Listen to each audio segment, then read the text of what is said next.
പത്തനംതിട്ടയിൽ മരിച്ച 17-കാരി ഗർഭിണിയായിരുന്നുവെന്ന കണ്ടെത്തലിൽ പെൺകുട്ടിയുടെ കത്ത് കണ്ടെത്തി.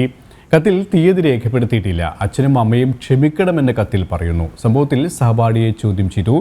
പോക്സോ വകുപ്പ് പ്രകാരം കേസെടുത്ത് അന്വേഷണം ആരംഭിച്ചു. വിവരങ്ങളുമായി മിഥുൻ ചേരുകയാണ്. മിഥുൻ, മറ്റു വിശദാംശങ്ങൾ കൂടി.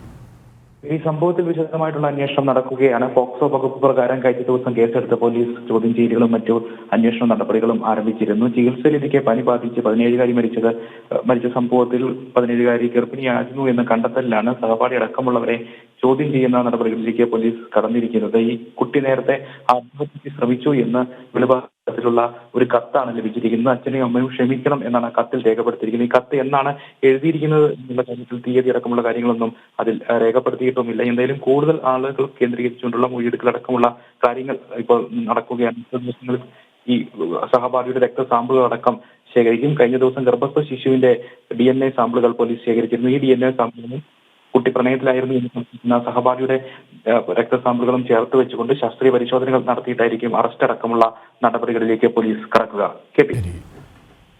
മിഥുൻ മുരളിയാണ് വിവരങ്ങൾ നൽകിയത്.